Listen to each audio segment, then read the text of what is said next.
Right guys, so now that you have the chart settings, the color layout and stuff all saved and applied as a default, your chart should look something like this, or whatever you've customized it to color wise. So you've got a nice clean chart, you've not got any unnecessary sort of stuff up here, you've got a nice clean axis, you've got all the new stuff removed from the bottom, and you should, like, the chart and the candlestick should stand out now a lot more to you, and everything's a lot more clean and organized, which is what we want. Now we're going to go into the indicators. So by default, you have a volume indicator there, which is quite clunky. If you want to hide it, you just click hide like that. I will go into the volume later and what it really means. If you do want to keep it on, just leave it there. How to add the EMA. So click indicators there, and this is what you want to search for. So we search SMA by KGS, and it should come up 5 MAs in one indicator. So you click that, and then all of a sudden your chart looks like all these low-key beginner retail traders that you see on Instagram, and they've got like a million lines on the screen. How on earth are you going to read price with all these lines on your screen, right? So what we want to do is go over to the indicators section and click settings. We want to close them off and just go EMA only, and then on EMA 1 you just want to change that to 50, just like that. Then for style, we can close all these off. All these other EMAs can get closed off. And then me personally, I use this purple, opacity on 100, and I use this line. You can play around with the thickness. I just think this is the most suitable. It's thick enough so that you can notice it and see that it's a support or resistance, and it's not too thick that it takes up your, like, just too much ugliness on the chart. So this is perfect for me. Visibility, just leave them as the defaults. And then now you've just got one clean EMA on the chart.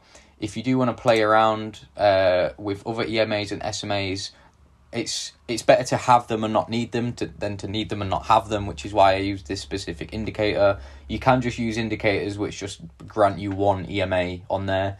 But, you know, now we've got the option, if you do want to play around with sticking on one time frame and having multiple EMAs on there, you can do. But for me personally, I play around, I sort of manipulate the time frames, as I speak about quite often, to just have one line on there. So you see this EMA on the 3-day lines perfectly. So this is a 3-day EMA on the 50.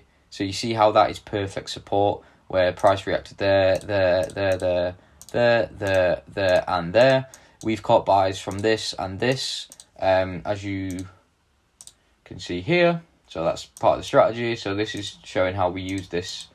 Sorry, my record button's in the way there. So you can see here, this is the 3-day 50 EMA. What this actually is the daily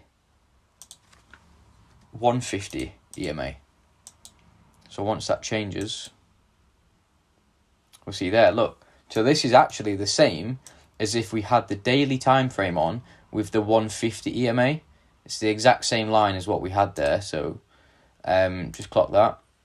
But, you know, you don't want to be sat there changing EMAs and having a look through all the EMAs every single time to see if is it the 50, is it the 100, is it the 150. So a much smarter way that we can just keep 150 EMA, like this is the 50 EMA, right?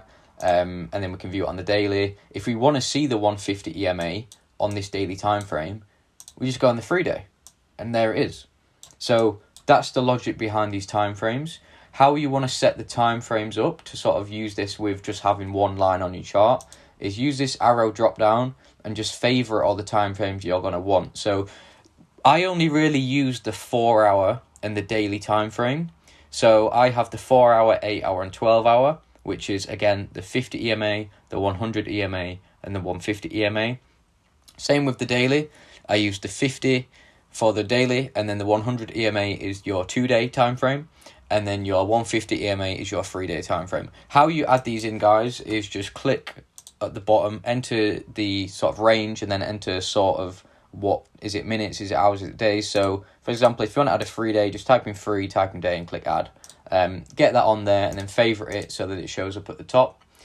The weekly and the monthly, you want to have them starred too for your top-down analysis. And also I will take trades on the weekly and the monthly sometimes if I'm looking for a higher swing trade. Then for your sort of looking deeper into day trading or intraday trading, if you want to see what's happening on the lower charts, you can add them on there. I personally like to look at the 1 hour, the 2 hour, the 15 minute and the 5 minute, so I have them start up there. But you don't necessarily need to use those. These are the more important ones that we use. So yeah, I hope that's a pretty good explanation. You can also click the up arrow there to just sort of hide those when you're not using them. But now we've got the EMA set up as I use it, and the time frame set up as I use them as well, and sort of understand the relationship between the time frame and the EMA. The volume, I do keep the volume on there because sometimes it can be pretty important to understand. I'll go through this in a completely separate video because there's a lot more to that than meets the eye, but I just hide it and minimize it for now. Now you should have a super clean chart with an organized background. It's easy to see the candlesticks and the price action, what's going on, and you've just got one clean line going through your chart, which is the EMA, which we're going to be looking for to be used as either supports or resistances. So I hope that was super helpful. I hope your chart's looking somewhat clean and organized now, and be sure to stay around for the next video for the next tutorial.